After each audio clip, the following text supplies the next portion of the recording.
Pembicara kita malam hari ini adalah Dr. Hardi Simamora dan tanpa memperpanjang waktu, saya Stella, moderator malam hari ini akan membacakan CV dari pembicara kita pada malam hari ini.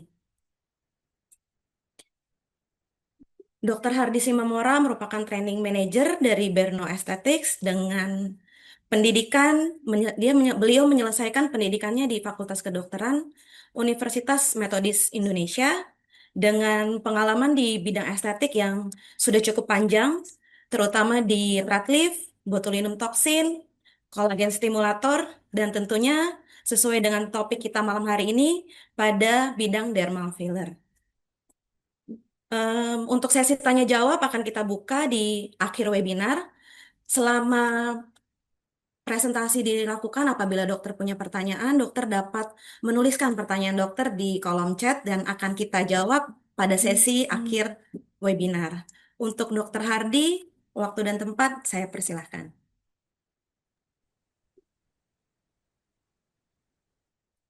Baik, terima kasih untuk Stella yang sudah membuka webinar kita pada malam hari ini. Terima kasih saya ucapkan kembali untuk rekan-rekan dokter yang sudah bersedia meluangkan waktu untuk webinar kita malam hari ini. Saya izin share screen dulu.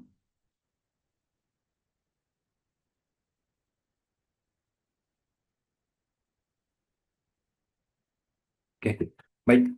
Webinar kita malam hari ini dengan judul Mastering UTH Dermal Filler Natural Result Maximum Precision. Jadi pada malam hari ini kita akan membahas tentang filler HA, khususnya bagaimana untuk penyuntikannya dan efeknya seperti apa. Untuk yang pertama, kita refresh dulu untuk bahan aktifnya sendiri adalah HA. Jadi kalau kita tilik sejarah, HA ini ditemukan pertama kali oleh Carl Mayer pada tahun 1934. Pada bentuk natural, HA ini berbentuk cairan kental. Dan secara alami, secara natural di tubuh kita ada pada beberapa tempat seperti pada jaringan ikat, cairan sinovial, kemudian humor mata, dan tulang belakang. Dan juga secara natural HA ini akan terdegradasi di dalam tubuh dalam waktu kurang dari 4 hari. Dan mayoritas HA yang ada di tubuh kita ada di kulit. HA juga bertindak sebagai filling material terutama dengan adanya sifatnya yaitu hidrofilik di mana sifat hidrofilik ini memungkinkan HA akan mengikat air dengan perbandingan 1:1000 berat molekulnya. Cara kerja HA setelah disuntikan, yang pertama, dia akan mengembalikan kebutuhan HA natural pada wajah kita, di mana seperti kita tahu, seiring bertambahnya usia, maka ada beberapa bahan, jaringan yang mulai menurun, seperti contohnya HA. Jadi, dengan penyuntikan HA, akan mengembalikan kebutuhan HA normal pada kulit. Kemudian setelah disuntikan, dia akan memberikan hidrasi atau memberikan kelembapan pada kulit dengan adanya sifat HA yang hidrofilik tadi.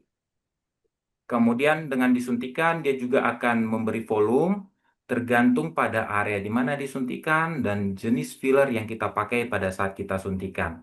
Dan HA juga bisa dipakai untuk mempertegas kontur wajah, misalkan untuk mempertegas kontur tulang pipi, atau untuk meningkatkan kontur dari hidung atau bibir, dan juga dagu.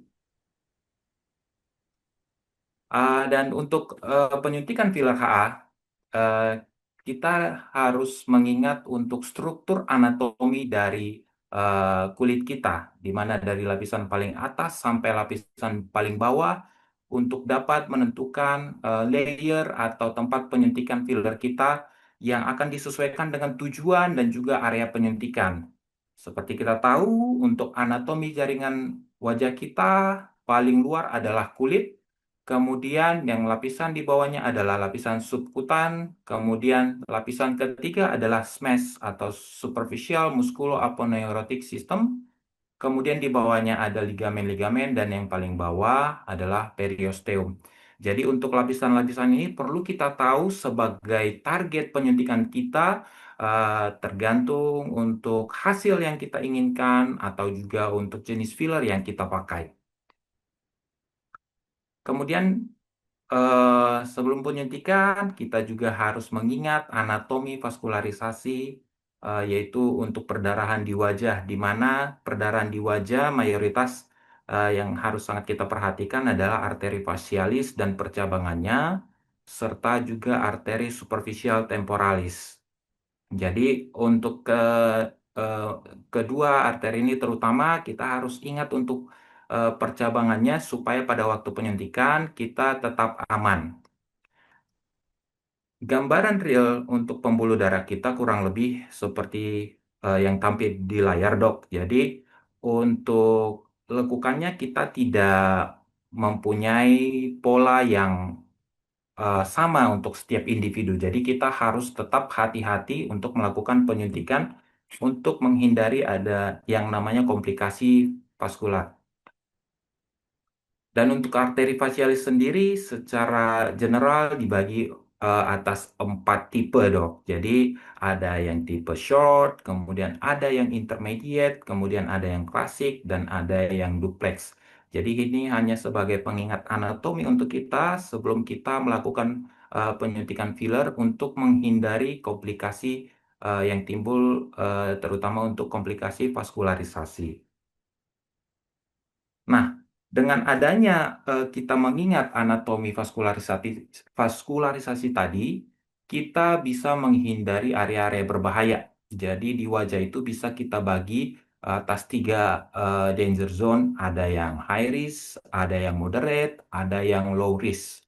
Yang high risk biasanya itu adalah pada area glabella, kemudian temple atau pelipis, kemudian pada hidung, kemudian nasolabial atau garis senyum, dan juga area infraorbita atau sekitar mata.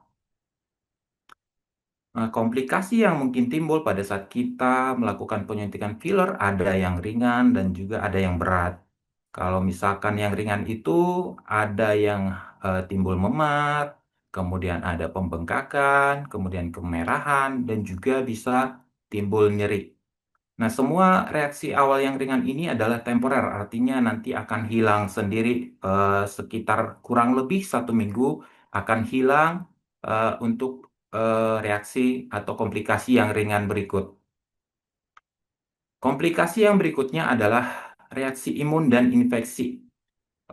Infeksi biasanya disebabkan oleh proses penyuntikan yang mungkin kurang steril. Kemudian untuk reaksi imun, ini sangat tidak bisa diduga, tetapi untuk angka kejadian sangat kecil. Jadi, reaksi ini adalah reaksi dari tubuh pasien sendiri yang menganggap bahwa filler yang disuntikan adalah benda asing, dan kemudian nanti hasilnya akan terjadi yang namanya granuloma. Kemudian komplikasi yang berikutnya ada yang komplikasi struktural dan juga vaskular. Untuk komplikasi struktural, ini biasanya diakibatkan oleh penyuntikan filler yang terlalu superficial dan juga sekaligus terlalu banyak. Jadi bisa menimbulkan benjolan seperti pada nasolabial yang pada gambar di layar, atau bisa juga penyuntikannya secara fisik bagus, terlihat rata, tetapi ini kasus ini terutama di area bawah mata karena area yang tipis. Secara fisik dia terlihat bagus, terlihat rata, tetapi kalau pasien tersebut misalkan berdiri di bawah sinar yang sangat kuat, misalkan sinar matahari, ada refraksi cahaya berwarna kebiruan di bawah mata. Ini namanya adalah Tyndall effect. Biasanya kalau misalkan timbul komplikasi struktural ini, kalau penempatan fillernya terlalu superficial dan juga terlalu banyak, maka kita bisa lakukan penanganan. Yang pertama, kita pijat lembut area di mana ada benjolan tadi untuk mencoba meratakan filler yang menonjol tadi. Apabila tidak bisa diratakan, berarti kemungkinan fillernya terlalu banyak, maka kita harus mengeluarkan filler yang berlebih tadi dengan menggunakan jarum 18G atau pisau bedah nomor 11 untuk membuat exit point dari filler yang berlebih tadi. dan kemudian kita tekan filler yang berlebih tadi melalui exit point yang kita buat tadi. Atau kalau misalkan tidak bisa keluar semua, maka pilihan berikutnya adalah dengan menyuntikkan antidotum dari filler HA yaitu hyaluronidase. Jadi kita bisa suntikan sedikit demi sedikit, dosisnya biasanya kurang lebih 30 sampai 75 unit dan kita suntikan untuk tujuan menghilangkan sebagian filler. Nah, untuk penyuntikan HDS kita harus sangat hati-hati. Kita harus ingat untuk melakukan yang namanya uji kulit. Jadi, untuk menghindari terjadinya shock anafilaktik. Nah, komplikasi yang paling berat yang harus kita hindari dengan mengingat anatomi vaskularisasi tadi adalah adanya gangguan aliran darah. Nah, gangguan aliran darah ini bisa terjadi pada dua mekanisme. Yang pertama dan yang paling sering adalah suntikan langsung ke dalam pembuluh darah. Jadi, secara tidak sengaja jarum atau kanula yang kita pakai masuk ke dalam pembuluh darah dan kita melakukan penyuntikan secara tidak sadar ke dalam pembuluh darah yang akan mengakibatkan terjadinya penyumbatan. Atau mekanisme kedua, dan ini lebih jarang, adanya kompresi dari luar. Jadi, ada penempatan filler di atas pembuluh darah dan mungkin penempatan filler yang disuntikan volumenya cukup banyak, maka dia akan menekan pembuluh darah tadi sehingga terjadi sumbatan.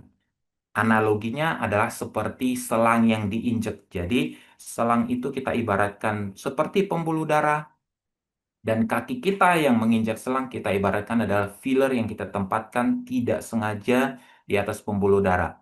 Maka kedua mekanisme ini akan mengakibatkan komplikasi yang namanya nekrosis.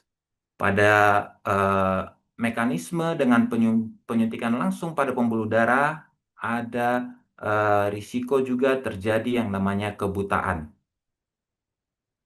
Untuk nekrosis sendiri ada fase-fase sehingga terjadinya nekrosis.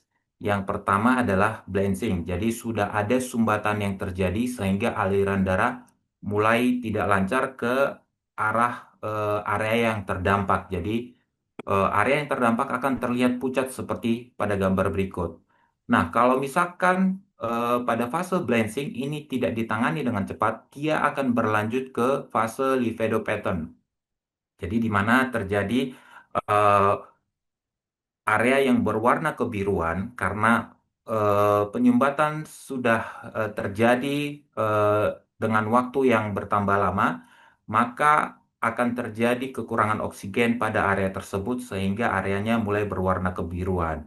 Dan bila livedopaton tidak segera ditangani, maka akan terjadi yang namanya diskolorasi biru hitam. Artinya karena darah yang mengalir ke area tersebut adalah darah yang terdeoksigenasi dan sudah mulai terjadi kematian jaringan. Dan kemudian lanjutannya adalah adanya pembentukan eskar dan juga muncul luka terbuka. Apabila sudah muncul luka terbuka dan adanya jaringan mati tadi, maka kita hanya bisa membantu untuk fase perbaikan dan remodeling supaya jaringan yang terbentuk berikutnya itu eh, lebih baik. Artinya, untuk nekrosis kita sudah harus melakukan intervensi penanganan paling jauh adalah di livedo atau fase livedo ini supaya tidak terjadi kematian jaringan. Nah, untuk penanganannya kita identifikasi tanda dan gejala dulu. Seperti tadi, muncul nyeri mendadak dan hebat. Tetapi untuk nyeri kita tidak bisa melihatnya apabila filler yang kita pakai adalah filler yang mengandung lidokain. Kemudian yang bisa kita pakai sebagai indikator adanya tanda dan gejala kemungkinan terjadi nekrosis adalah blanching atau kulit memucat dan area blanching tadi kulitnya terasa dingin dan mati rasa. Kemudian jika berlanjut akan terjadi yang namanya livedo pattern atau diskolorasi jaring ungu. Intervensi yang bisa kita lakukan adalah kita segera menghentikan penyuntikan kemudian kita pijat area yang terjadi blanching tadi dengan lembut, kemudian kita bisa bantu kompres hangat untuk vasodilatasi. Kemudian yang paling penting adalah kita kemudian menyuntikkan hyaluronidase ke area terdampak, baik di area penyuntikan atau mungkin area di luar area penyuntikan yang terjadi blanching tadi. Dosis awal sekitar 200 sampai 400 international unit. Tetapi untuk penyuntikan HDS pada kasus yang kemungkinan nekrosis, prinsipnya adalah kita membanjiri area tersebut dengan HDS. Jadi dosisnya bisa lebih, bisa sampai 1.500. Dan kita observasi per 30 sampai 60 menit dan kita lihat apakah ada tanda-tanda perbaikan untuk vaskularisasi dengan tanda-tanda seperti kulitnya kembali merah dan kulit yang tadi pucat terasa hangat. Kemudian kita bisa ulangi setiap 60 menit jika dirasa perlu jika tidak ada tanda-tanda perbaikan untuk vaskularisasi. Kemudian eh, untuk tindakan berikutnya kita bisa arahkan untuk tindakan hiperbarik oksigen dan juga pemberian obat-obatan. Komplikasi vaskular berikutnya yang sangat kita perlu hati-hati adalah adanya resiko kebutaan. Untuk resiko kebutaan, ini adalah penyuntikan tidak langsung ke dalam area arteri sentral retina. Artinya, arteri-arteri atau pembuluh darah yang anastomosis ke arah arteri sentral retina ini adalah mempunyai risiko untuk terjadinya kebutaan. Seperti contohnya supratrochlear artery. Jadi penyuntikan dari dahi bisa juga mengakibatkan atau mempunyai risiko terjadinya kebutaan. Atau penyuntikan dari area hidung itu juga mempunyai risiko untuk terjadinya kebutaan. Nah, untuk penanganan komplikasi vaskular ke arah kebutaan ini kita harus merujuk ke dokter mata karena untuk penanganan komplikasi ke arah kebutaan ini hanya bisa dilakukan tindakannya oleh dokter mata. Jadi sebisa mungkin kita harus sangat hati-hati dalam melakukan penyuntikan filler pada area yang high risk tadi supaya kita bisa menghindari yang namanya komplikasi vaskularisasi terutama untuk nekrosis dan juga untuk resiko kebutaan. Untuk penyuntikan filler, seperti biasa dok, kita persiapan sebelum tindakan adalah anamnesis dan pemeriksaan fisik, kemudian informed consent selalu harus kita minta dari pasien untuk menghindari hal-hal yang tidak diinginkan. Kemudian sebisa mungkin pasiennya menghindari penggunaan obat pengencer darah untuk mengurangi proses bleeding yang terjadi pada saat proses penyuntikan. Kemudian setelah tindakan, apabila ada pembengkakan, kita sarankan pasiennya untuk kompres dingin, kemudian menghindari paparan sinar matahari dan juga panas, kemudian membersihkan wajah dengan lembut. Kemudian apabila ada komplikasi yang timbul, kita harus segera tangani. Jadi dok, malam hari ini kita akan membahas tentang filler yang kami bawa pada saat ini yang namanya adalah UTH. Nah, seperti kita tahu, seiring pertambahan usia dan juga ada beberapa struktur di wajah yang dipengaruhi oleh gravitasi, seperti pada lemak di wajah. Kemudian seiring bertambahnya usia, maka kulit, jaringan ikat, otot, kolagen, elastin, dan juga struktur tulang akan mengalami penurunan sehingga akan mengakibatkan tanda-tanda penuaan seperti keriput halus, adanya lipatan atau volume loss, dan juga volume dan kadar kelembapan kulit kita juga akan menurun. Nah, untuk UTH itu bahannya adalah asam hyaluronat dan seperti kita tahu setelah disuntikan dia akan memberikan manfaat bagi tubuh kita dengan empat cara utama. Dengan sifatnya yang hidrofilik tadi artinya dia akan memberikan kelembapan pada kulit kita. Kemudian sekaligus dia juga bisa meningkatkan volume pada area-area yang mungkin sudah terjadi volume loss karena adanya penyusutan lapisan lemak.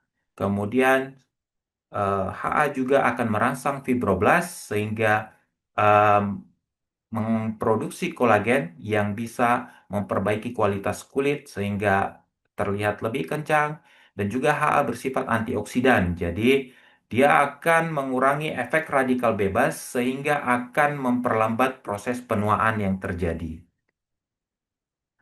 Untuk UTH sendiri sudah terbukti berkualitas karena bahan bakunya sendiri dari produsen yang berkualitas tinggi, kemudian memiliki efek samping yang lebih minimal, kemudian viskositas produknya sudah ditingkatkan, mempertahankan volume lebih lama setelah disuntikan, biokompatibilitasnya lebih baik, kemudian tingkat pH dan tekanan osmotik selaras dengan tubuh sehingga pada proses penyuntikan lebih aman dan nyaman untuk pasien. Untuk UTH sendiri sudah menggunakan bahan baku baik dari asam hyaluronat atau eh, agen cross-linking BDDE dan lidocaine dengan bahan-bahan yang sudah tercantum dengan standar ADQM atau European Directorate Quality of Medicine, artinya sudah memiliki standar Eropa.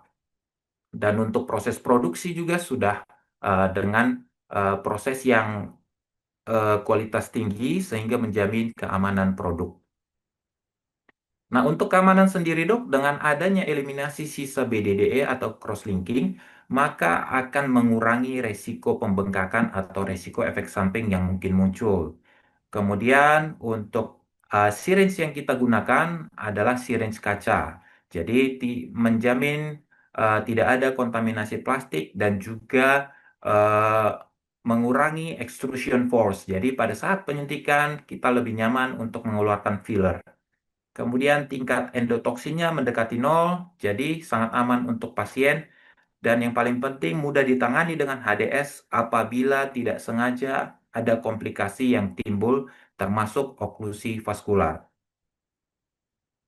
Nah, berikut adalah proses yang dilakukan pada UTH untuk menghilangkan sisa agen cross-linking atau yang disebut dengan BDDE.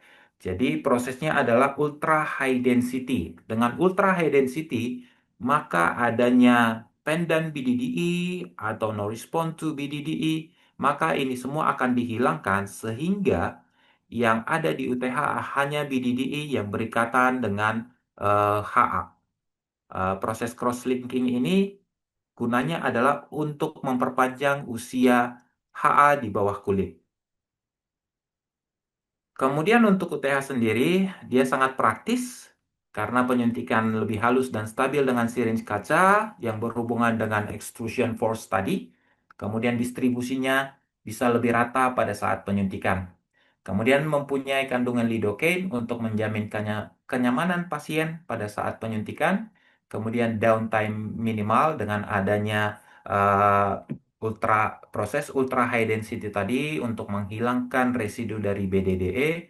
Kemudian kemasan dan series memiliki kode warna untuk membantu pemilihan dan penggunaan produk yang tepat. Berikut adalah produk kita, ada 4 varian dok, dan semuanya mempunyai 24 miligram HA dan juga mengandung lidocaine 0,3%. Residu BDDE tidak terdeteksi dan untuk kadar endotoksin itu ada di bawah 0,2, jadi sangat kecil sekali dok. Untuk filler yang pertama, itu adalah Hydrate 01. Ini lebih kepada untuk menghidrasi kulit. Jadi untuk penyuntikan biasanya full face dan kedalamannya adalah superficial dermis. Di samping untuk menghidrasi, dia juga menstimulasi fibroblast untuk memproduksi kolagen. Yang berikutnya, yang lebih di atas dari hydrate tadi, yang namanya adalah Fine 02. Ini untuk mengoreksi kerutan wajah dan kehilangan volume di area-area yang butuh hasil yang halus seperti area sekitar mata dan sekitar mulut. Jadi untuk fine lines kita bisa memakai Fine 02 dengan penyuntikannya di lapisan mid dermis dan indikasinya adalah perioral, periorbital dan juga bisa untuk lip contouring tapi lebih untuk hidrasi. Kemudian varian berikutnya adalah Deep 03. Produk ini lebih kental lagi dibanding Fine 02 tadi. Jadi untuk kerutan-kerutan yang lebih dalam bisa dipakai seperti lipatan nasolabial dan juga bisa menambah volume untuk bibir dan hasilnya lebih natural untuk bibir apabila memakai dip 03. Untuk kedalaman penyuntikan adalah bisa di lower dermis dan juga subcutaneous layer. Kemudian varian yang terakhir ini adalah varian dengan konsistensi paling kental yaitu Sub-Q04. Ini bisa dipakai untuk augmentasi jaringan seperti untuk penambahan volume dan juga untuk pembentukan kontur wajah. Jadi bisa dipakai dok untuk garis senyum yang sangat dalam atau bisa juga untuk bibir apabila hasilnya mau subtle atau bisa juga untuk dagu untuk contouring. Dan untuk penyuntikannya bisa di subkutan atau juga bisa di supraperiosteum. Terima kasih dok. Sekian presentasi dari saya. Apabila ada pertanyaan, saya persilakan dok.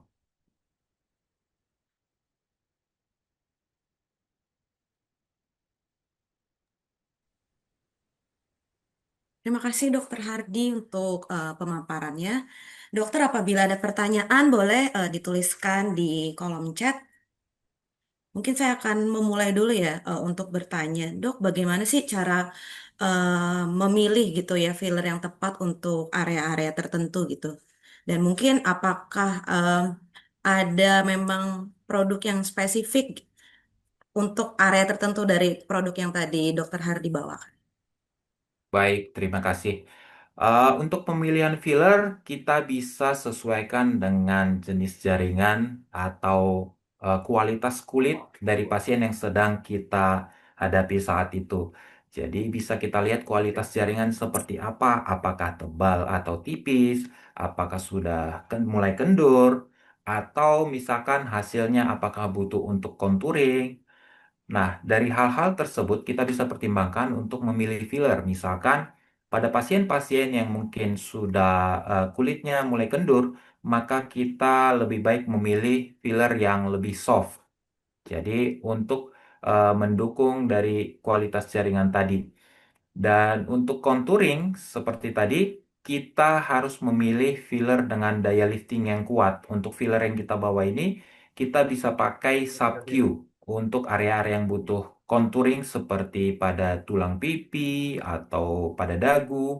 Kita sebaiknya memilih filler yang memiliki daya lifting yang lebih tinggi.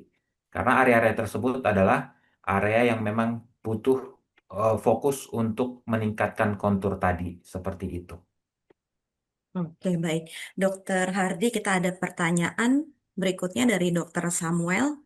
Pertanyaannya adalah jika terjadi komplikasi masuk ke pembuluh darah, bisa diinfokankah dok untuk hyaluronidasenya, bagaimana penggunaannya dan penyuntikannya? Baik, terima kasih, Dok.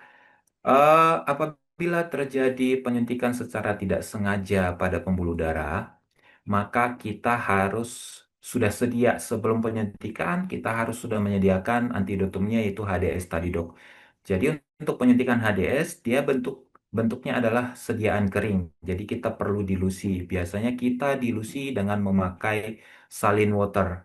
Jadi untuk penyuntikan juga kita harus ingat, Dok, kita harus skin test dulu untuk melihat apakah ada reaksi alergi pada pasien. Nah, biasanya untuk HDS itu tersedia dalam kemasan 500 international unit atau 1.500. Nah, setelah kita eh, dilusi atau encerkan dengan salin water tadi, maka kita bisa suntikan di area penyuntikan dan juga kita lihat untuk misalkan tadi ada tanda dan gejala blanching atau livedo pattern. Jadi kalau misalkan ada blanching di luar area penyuntikan atau penempatan filler, maka kita harus menyuntikan HDS tadi di area tersebut. Jadi prinsipnya adalah seperti tadi, kita bisa langsung. Misalkan kita punya HDS yang 1.500 international unit, maka kita bisa langsung suntikan semuanya jika area yang terdampak cukup luas, maka kita suntikan di area tersebut semuanya, bisa sampai 1.500. Nah, pada penyuntikan HDS juga ada juga yang menambahkan lidokain untuk pencampurannya karena memang untuk HDS sendiri pada saat disuntikan terasa nyeri. Jadi ada yang menambahkan lido plus salin water. Seperti itu kira-kira dok. Jadi prinsipnya membanjiri area terdampak dengan HDS tadi dok. Oke, kita lanjut ke pertanyaan berikutnya, Dokter Hardi. Ini ada pertanyaan dari Dokter Angel dari Surabaya. Apakah filler ini bersifat monofasik atau bifasik, dok? Oke, filler yang kita bawa ini bersifat monofasik dok. Monofasik, oke. Pertanyaan berikutnya dari Dokter Harti Kusni. Untuk daya tahannya berapa lama ya, dok? Dan apakah bisa diserap oleh tubuh? Karena ada filler juga yang tidak terserap. Baik, terima kasih dok. Untuk daya tahannya bervariasi ya dok. Jadi sekitar 6 sampai 12 bulan. Biasanya untuk daya tahannya itu tergantung jenis filler yang kita pakai. Artinya varian mana yang kita pakai dan juga tergantung area penyuntikan. Kemudian untuk filler HA rata-rata diserap akan didegradasi oleh tubuh dok. Artinya setelah digunakan akan terjadi penurunan pada area tersebut karena memang fillernya akan terdegradasi. Terima kasih Dokter Hari untuk pertanyaannya. Nampaknya para peserta webinar kita sangat antusias ya. Masih ada pertanyaan Dokter Hardi, izin saya bantu menyampaikan dari Dokter Dimes. Mohon maaf kalau ada salah penyebutan nama ya dok. Selamat malam dokter, izin bertanya untuk area periorbital. Lebih ideal pakai metode touch the bone atau bagaimana dok? Dan pakai konsistensi filler yang bagaimana untuk area periorbital. Jadi ada ya tentang area periorbital dok, silakan. Kalau kita menyuntikkan di area periorbital, biasanya masalah yang paling umum adalah tear trap, dok. Jadi untuk tear trap, biasanya kita memakai konsistensi yang sangat soft, karena area tear trap itu adalah area yang sangat tipis. Jadi kalau misalkan kita memakai filler yang agak lebih kental, maka rentan terjadinya yang namanya tindal tadi, dok. Jadi sebaiknya kita memakai filler yang soft dan penempatannya juga biasanya adalah supraperiosteum karena area tersebut adalah area tipis. Dan juga kita harus selalu menempatkan filler itu dengan prinsip less is more. Jadi jangan terlalu banyak juga, dok, karena untuk semua area prinsipnya adalah less is more. Kalau untuk tear trap terutama karena area tipis tadi, begitu kita menempatkan terlalu banyak maka akan terjadi yang namanya tindal tadi dok. Begitu kira-kira dok, semoga menjawab. Oke, untuk berikutnya dok, dari Dokter Lim Elizabeth, setelah 2 tahun filler dagu tiba-tiba terasa bengkak dan berdenyut, apakah boleh diberikan HDS?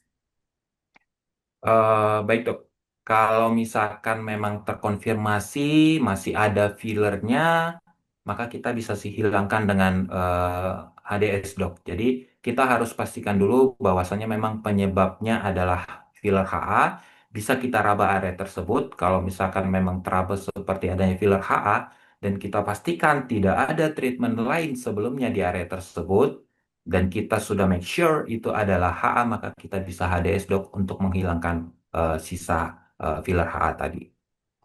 Jadi harus di make sure dulu ya dok bahwa area itu memang pernah disuntikan dengan filler yang menggunakan bahan HA dan Betul, juga kemudian tidak ada tindakan lainnya setelah di filler gitu, baru aman untuk diberikan HDS, begitu ya dok ya? betul, betul. Oke. Melanjutkan pertanyaan tentang HDS, dok, dari Dokter Tania Nurhayati. Untuk penyuntikan HDS per poin itu berapa IU jaraknya? Oke, biasanya kita bisa suntikan sekitar dua. Kalau untuk tergantung kasus ya dok. Kalau untuk misalkan tindal, kita hanya mau mengurangi, kita bisa pakai sekitar 15 sampai 30 international unit dulu di area mana mau dikurangi. Tetapi kalau misalkan kasusnya adalah eh, resiko kemungkinan terjadi nekrosis, maka kita bisa suntikan per area itu sekitar 200 sampai 400 tergantung tanda dan gejala yang kita lihat, dok. Oke, semoga menjawab ya Dokter Tan Yunia. Kemudian dok, pertanyaan berikutnya dari Dokter Vista. Untuk Smileline ada 2 metode, lebih bagus yang mana ya dok?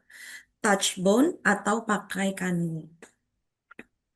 Eh, Kalau menurut saya pribadi, dok, ini kita harus melihat kasusnya dulu. Jadi kalau misalkan smile line-nya tidak terlalu dalam, dok, kita bisa memakai satu metode saja. Jadi bisa pakai kanula. Tetapi kalau misalkan untuk semai lainnya, terutama di fosa kaninanya sangat dalam, maka kita bisa pakai kedua metode tersebut, dok. Jadi kita menempatkan filler touch the bone dulu untuk layer pertama, kemudian kita bisa menempatkan di area subkutan untuk layer berikutnya supaya smile line-nya lebih mengangkat, dok. Oke. Untuk pertanyaan dari Dokter Hartikus nih, pengenceran HDS, salin waternya berapa dan lidocaine juga berapa, dok? Mungkin bisa di-share pengalamannya. Oke, biasanya tergantung kasusnya juga, dok. Kembali lagi, kita bisa atur untuk tingkat konsentrasi dari HDS tadi. Jadi kita, misalkan kita punyanya yang 1.500, kita bisa encerkan sampai 5 cc. Jadi artinya 4 cc salin water, kemudian 1 cc lido. Jadi totalnya adalah 5 cc yang kemudian kita bisa pakai pada area-area yang terdampak, dok. Oke, mungkin satu pertanyaan yang ada di kolom chat, satu pertanyaan lagi dari Dokter Samuel. Sekarang Baik. ini banyak pasien yang pemahamannya ingin kolagen stimulator saja karena takut tadi dengan komplikasi filler seperti yang Dokter Hardi sudah sampaikan. Dan pasien juga menganggap kolagen stimulator itu lebih aman. Nah, menurut Dokter Hardi sendiri bagaimana dan apakah ada tips-tips untuk edukasi ke pasien supaya lebih berani untuk em, di treatment dengan HA filler dan apakah memang bisa dikombinasi juga dengan pemberian kolagen stimulator? Baik, terima kasih, dok. Untuk pemberian filler, apapun itu semuanya sebenarnya mempunyai risiko. Cuma memang mungkin pada filler HA, karena ada kasus yang sedang naik daun, jadi dianggapnya filler HA itu lebih berbahaya dari kolagen stimulator. Kalau secara prinsip penyuntikan sebenarnya lebih, secara penanganan itu lebih aman filler HA. Kenapa? Karena filler HA itu mempunyai antidotum, sementara untuk kolagen stimulator tidak ada antidotumnya. Pada waktu kita ketemu pasien, mungkin kita bisa tanyakan dulu untuk tujuannya atau hasil yang diinginkan seperti apa, dok. Apakah hasilnya mau instan atau mau yang lebih tahan lama? Kalau mau instan berarti tidak ada pilihan. Sebenarnya harus pakai filler HA, dok. Karena kalau pakai kolagen stimulator itu butuh waktu, bisa sekitar 2 sampai 3 bulan baru nanti dia akan terlihat mengangkat gitu. Dan kemudian apabila untuk kombinasi antara filler HA dan juga kolagen stimulator, sebenarnya ada peluangnya untuk dikombinasikan, dok. Tetapi memang jika kombinasinya adalah pada area yang sama, maka yang pertama kita suntikan biasanya kolagen stimulator. Kemudian setelah itu biasanya kolagen stimulator akan agak kempes dulu. Kemudian kita bisa suntikan HA, tapi tidak bisa terlalu banyak. Kenapa?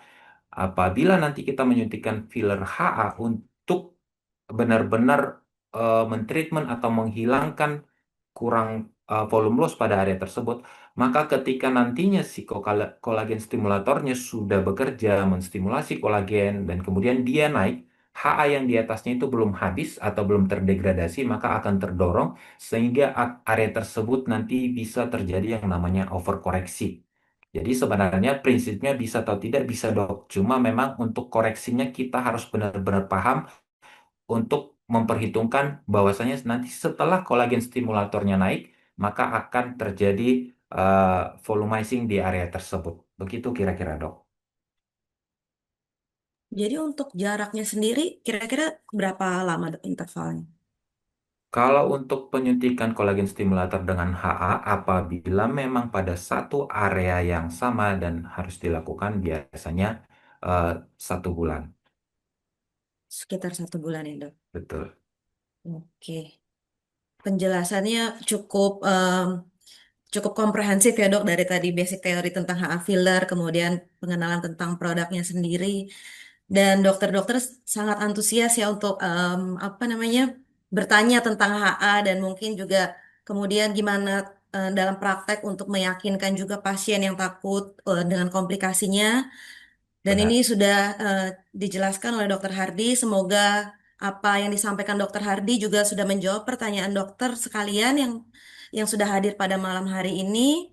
Dan kalau memang masih ada pertanyaan, masih boleh dokter disampaikan di kolom chat atau mungkin nanti juga bisa untuk visit ke website kami atau Instagram kami seperti yang tertera di layar atau bisa juga email. Kalau memang sudah tidak ada pertanyaan lagi, Dok. Mungkin saya mengucapkan terima kasih atas kesediaan dokter untuk hadir di acara pada malam hari ini. Dan sebelum kita menutup webinar pada malam hari ini, izinkan saya untuk memberikan sedikit informasi. Oh, kita masih ada satu. Oh, tidak ada satu pertanyaan lagi ya. Dari Dokter Sartika Dewi, masih ada satu pertanyaan lagi, Dok. Izin bertanya, ada kemungkinan nggak ya, Dok, untuk delay granuloma pada injeksi HA dengan konsentrasi tinggi? Misalnya 1 tahun setelah diinjeksi. Jika ada, bagaimana cara mengatasinya? Baik, terima kasih dok. Untuk delayed granuloma ini, saya pernah baca jurnalnya dan ada resiko terjadinya delayed granuloma dok. Biasanya untuk delayed granuloma nanti kita bisa lihat pada ukurannya. Biasanya untuk delayed ya pada jurnal yang saya baca kebetulan granulomanya berukurannya tidak terlalu besar. Jadi hanya dilakukan penyuntikan dengan steroid saja dok untuk menghilangkan atau mengurangi ukuran dari granuloma yang timbul tadi dok. Seperti itu. Dokter ingin tahu bagaimana sih cara teknik penyuntikannya. Kami juga menyediakan pelatihan untuk penyuntikan filler HA dan juga kolagen stimulator, Dok. Jadi tadi mungkin pertanyaan-pertanyaan tentang resiko, tentang pemilihan produk. Ini bisa banget nanti kita sharing juga ke dokter pada pelatihan yang kami adakan. Jadi untuk informasi mengenai program pelatihan ini, dokter dapat menghubungi hotline kami di nomor WhatsApp yang tertera di layar, dan atau dokter juga bisa menghubungi tim sales kami untuk informasi lebih lanjut. Dan jangan lupa untuk follow Instagram kami Berno Aesthetics serta Labo Swiss _Indonesia. Terima kasih dokter semua. Em, saya Stella, saya pamit undur diri mewakili Berno Aesthetics. Kami mengucapkan terima kasih sekali lagi dan sampai jumpa dokter di webinar-webinar kami berikutnya. Selamat malam.